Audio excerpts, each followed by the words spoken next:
Bonsoir à tous et bienvenue dans notre émission spéciale consacrée à la Coupe du Monde 2026. Depuis plusieurs semaines, une question divise les supporters et les consultants. L'Argentine mérite-t-elle sa place en finale? Lionel Messi doit-il remporter un nouveau ballon d'or?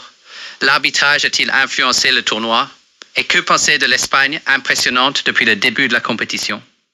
Grand bonjour, société UGED Automatisme Informatique avec UGED. C'est votre maison automatique avec porte sectionnelle sur mesure, industrielle et résidentielle. D'un simple bouton, d'une simple pression, votre porte s'ouvre et se ferme automatiquement, sécurisée d'un simple clic, assurez la sécurité de votre foyer. UGED ouvre vos fenêtres, portes et stores, présentes au Maroc depuis plus de 17 ans, avec des produits multinationales italiennes de référence internationale. Sur l'automatisme, s'est imposé dans les pays arabes connus, avec une chaleur intense, l'Europe, l'Afrique, comme champion italien de la motorisation. Société UGED vous propose une gamme complète adaptée au marché marocain, FAC, Benanca. Contactez-nous sur le 06 62 80 88 67 ou sur le site web www.automation.uged.com. Maison automatique UGED. Je vais commencer par un point essentiel. On ne peut pas parler de cette Coupe du Monde sans évoquer l'arbitrage. Dès les premières minutes de certains matchs, des décisions ont complètement changé le scénario. Quand une équipe joue à 10 après moins de 3 minutes, cela bouleverse toute la rencontre. J'ai aussi vu plusieurs fautes très dangereuses qui auraient dû être sanctionnées par un carton rouge. Certaines interventions mettaient clairement l'intégrité physique des joueurs en danger. Pourtant, les arbitres ont laissé jouer.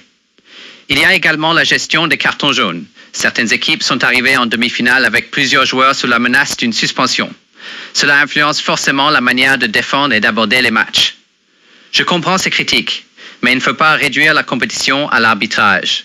L'Argentine a aussi montré énormément de caractère. Combien de fois cette équipe est revenue au score? Combien de fois elle a marqué dans les moments décisifs? On ne peut pas enlever à Messi et à ses partenaires leur qualité mentale. Justement, parlons de Lionel Messi. Pour beaucoup, il est déjà le plus grand joueur de l'histoire. Pour moi, c'est plus de 1300 contributions directes au but, un palmarès inégalé, plusieurs Ligues des champions, de nombreux championnats, 8 ballons d'or, une Coupe du Monde.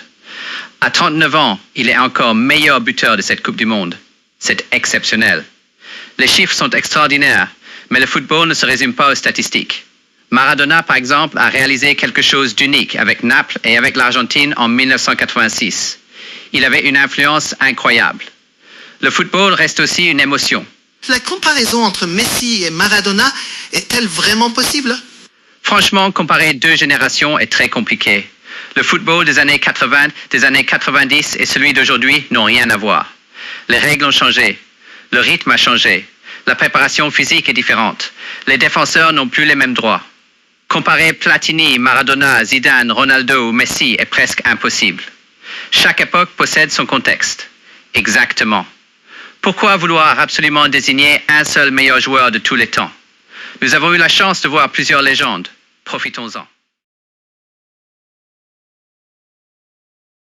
Revenons maintenant à la demi-finale. L'Argentine a énormément souffert face à l'Espagne. Comment expliquez-vous cette deuxième période?